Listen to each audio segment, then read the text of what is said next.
makmum harus berniat dia sebagai makmum.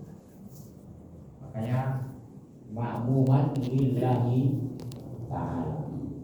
Kalau jumhur ulama tidak bersepakat ya, apakah imam harus berniat jadi imam, imam niat jadi imam atau tidak harus. Nah, di sini para ulama tidak mengharuskan seorang imam berniat jadi imam, terutama di mazhab Syafi'i. Adapun mazhab Maliki atau mazhab yang lain, imam tetap sama dengan makmum, dia harus berniat jadi imam, imaman lillahi ta'ala. Tapi di mazhab Syafi'i boleh orang yang tadinya sholat tidak berniat jadi imam, kemudian ada orang yang mengikuti di belakang, boleh. Sehingga dikatakan bahwa niat menjadi imam ini masih perbedaan. Namun kalau makmum semua sepakat harus niat, sehingga orang yang tidak berniat tapi dia mengikuti gerakan orang lain dianggap kurang syarat. Maka sekalipun dia sholatnya mengikuti orang lain, berarti pahalanya bukan dianggap sebagai sholat berjamaah. Nah, kapan waktu niat? Tentu ini sudah dibahas dalam bab rukun sholat. Minimalnya itu bersamaan dengan takbiratul ihram. Sementara ada yang berpendapat lebih dulu di mazhab Syafi'i dibolehkan, atau di mazhab yang lain yang menyebut niat ini syarat sholat. Di mazhab Hanafi misalnya, orang dari rumah, di mazhab Maliki berniat untuk sholat subuh, berangkat dari rumah itu memang niatnya ke masjid untuk sholat, itu sudah cukup, tidak harus bersamaan dengan takbiratul ihram seperti di mazhab Asy-Syafi'i secara umum.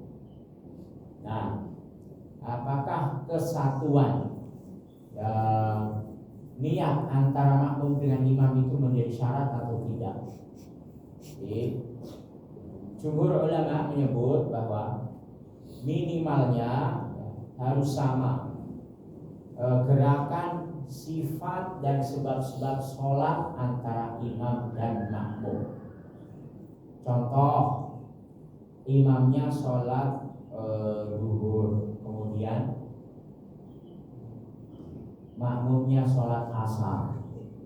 Nah, yang demikian ini jelas tidak sama sholat yang dilakukan antara makmum dan imam. Ini tidak boleh menurut jumhur.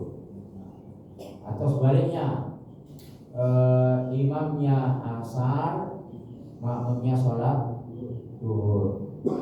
Atau makmumnya qadha, imamnya sholat, ada sholat yang on the spot, yang adzan itu sholat subuh, tapi sementara makmum karena dia belum sholat isya, dia mengqadha sholat isya dulu bersama imam, padahal imamnya sholat subuh. Ini tidak diperkenankan menurut jumhur ulama. Begitu juga dengan fardu dan sunnah dan seterusnya. Nah, namun di mazhab Syafi'i ini tidak berlaku.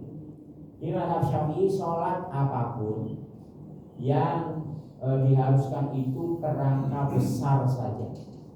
Kerangka besar itu apa maksudnya? Gerakannya saja yang disamakan. Sementara niat, kemudian bacaan, kemudian qadha, sunnah atau fardu itu mengiringi saja.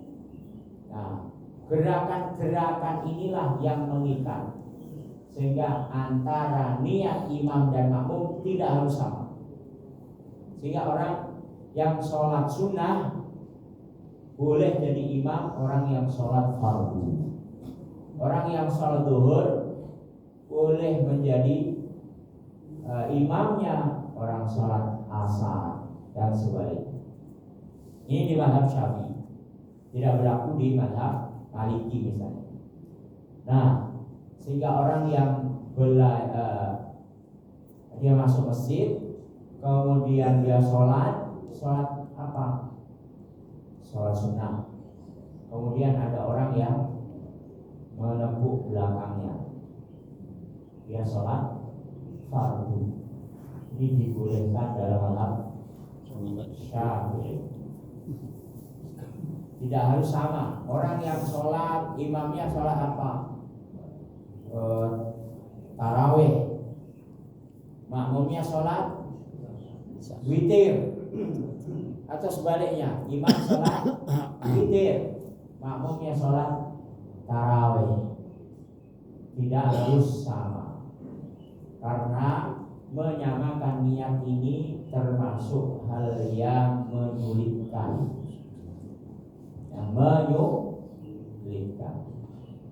Tadi kira-kira ini yang sholat ini sama nggak niatnya ini semua? Sholat apa? Subuh. Dari mana itu? Tahunya sama. Nah, karena waktu sholat subuh. Nah, ini kan secara umum begitu. Tapi ada saja orang yang mungkin saja dia sholat yang lain karena belum ditanya satu-satu tadi niatnya sholat apa. Nah, kalau imam dan makmum harus sama, tentu makmum harus bertanya kepada imam dulu, kira-kira kamu sholat niatnya niat yang mana? Nah, yang repot ketika dia masbuk, mau nanya siapa? Ini sholat apa? Padahal dia. Nah, kalau imam biasa kita mau sholat nanti di rakaat kedua sujud tilawah atau sujud apa syukur misalnya, itu bisa dikasih tahu ke makmum dan itu biasa, karena orang sholat itu biasanya jarang melakukan sujud tilawah, tapi ini akan terjadi hal-hal yang tidak biasa maka diumumkan. Tapi niat tidak pernah imam mengumumkan terlebih dahulu kita ini sholat apa. Nah, maka di mazhab Syafi'i sebagai kemudahan, imam dan makmum tidak harus sama niatnya. Yang diharuskan hanya garis dan kerangka besar saja. Dibenarkan orang sholat fardu sama-sama, tapi niat fardu yang lainnya boleh. Tidak harus sama, maghrib sama isya, atau qadha dengan ada, atau sunnah dengan fardu dan seterusnya. Ini dibolehkan, kecuali sholat jenazah. Karena sholat jenazah sekalipun 2 rakaat, ya, 2 rakaat, tapi gerakannya berbeda dengan sholat 2 rakaat subuh atau duhur. Nah, ini tidak sama. Jadi orang yang sedang sholat jenazah tidak bisa menjadi imam untuk orang yang sholat fardu, karena gerakannya jelas berbeda. Nah, inilah yang menjadi kerangka, gerakannya minimalnya itu harus sama. Itu pun kerangka besar. Nanti ada gerakan-gerakan yang kecil yang dianggap tidak sebagai prinsip dasar, nanti boleh juga berbeda kadang-kadang. Misalnya Yang berbeda lagi apa selain sholat jenazah? Sholat apa? Gerhana. Gimana Pak sholat gerhana? Masih ingat? Sholat gerhana ini berbeda dengan sholat sunnah atau sholat fardu pada umumnya. Sholat gerhana itu bacaan Qur'annya 2 kali. Biasanya orang baca Al-Fatihah, membaca surah, terus apa? Rukuk, i'tidal. Nah ini rukuk, terus baca Quran lagi, baru rukuk lagi. Rukuknya biasanya sekali, ini rukuk 2 kali, bacaan Qurannya 2 kali. Ya, sholat seperti ini akan berbeda jauh dengan sholat pada umumnya. Ini nggak boleh karena berbeda gerakan. Ini nanti kita coba lihat. Misalnya gerakan-gerakan imam apakah harus diikuti semua? Ya, ju'ilal imam liyutamma bihi. Imam itu gerakannya harus diikuti. Maka yang gerakannya berbeda tidak bisa sholat dalam kerangka jamaah yang sama. Kemudian yang perlu juga diilmui adalah petunjuk posisi makmum. Posisi makmum boleh atau tidak lebih depan daripada imam. Ini pertanyaan yang harus diilmui sehingga sholatnya sesuai panduan berjamaah. Pada umumnya ya, posisi imam itu namanya imam dari kata amama. Ya, imam dia harus di depan. Sementara makmum itu artinya dia di belakang. Nah, ini secara umum ya, jumhur ulama menyebut makmum tidak boleh posisinya lebih depan daripada imam. Nah, minimalnya sama dengan posisi imam, terutama bagi kaum wanita. Kalau sholat posisi imam tidak lebih depan, tetapi satu barisan dengan barisan makmum shaf yang pertama. Ini disepakati ya dalam fikih, perempuan barisan imamnya tidak maju depan, tapi satu shaf dengan shaf pertama. Nah, yang lebih afdal agar dia ini untuk selain wanita, pada umumnya imam itu harus di depan. Tapi kalau dia sholat berdua saja dengan satu makmum, ini teknisnya pengaturan depan itu berbeda dengan ketika jamaahnya banyak. Minimalnya sama atau lebih mundur makmum sedikit. Sedikitnya itu seberapa? Sejajar dengan mata kaki imam, agar diketahui imamnya sebelah mana. Kalau berdua terus jajar sama, ini nanti orang jangan-jangan salah sangka. Kalau orang awam belum tahu ilmunya, dikira imamnya ini yang mana, kanan atau kiri. Nah, maka untuk membedakan mana imam, makmum harus ke belakang sedikit, yang minimalnya disejajar dengan mata kaki si imam. Ini jumhur ulama.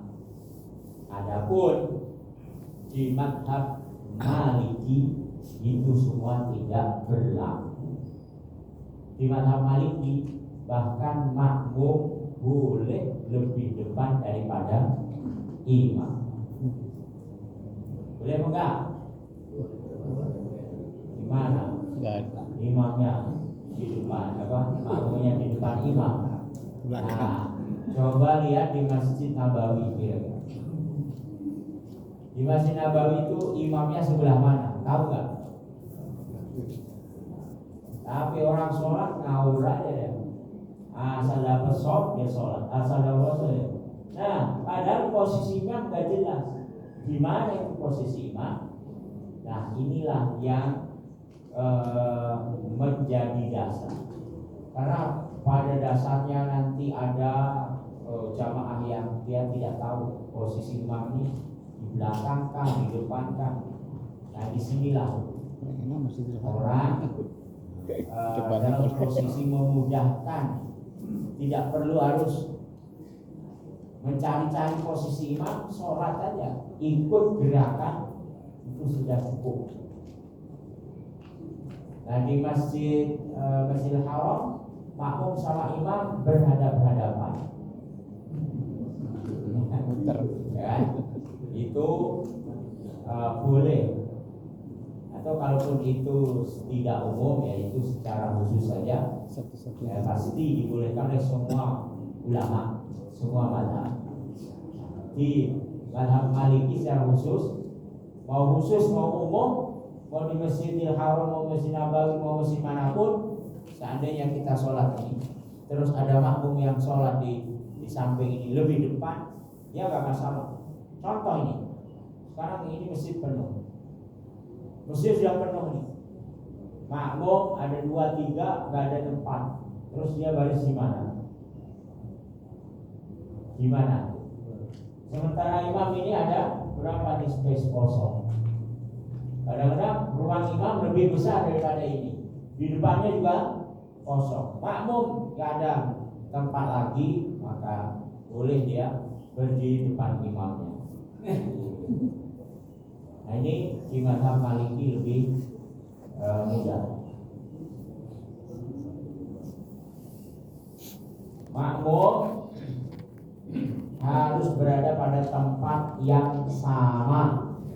Tempat yang sama itu dalam arti dia tidak terpisah beberapa space, ada tempat kosong misalnya.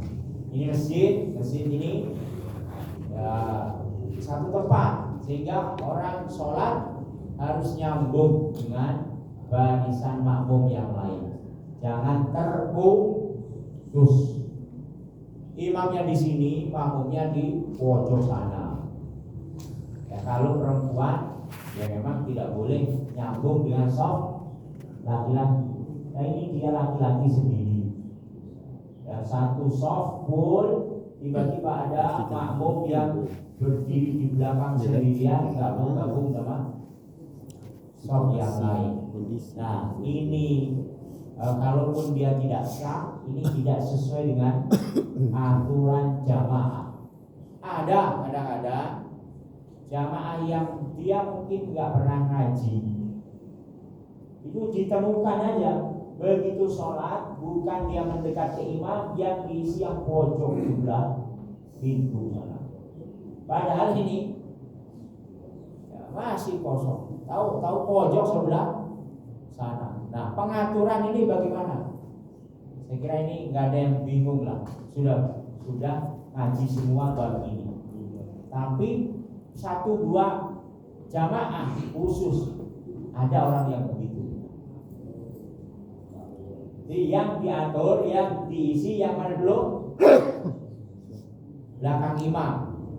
Kanan kiri terus sampai penuh.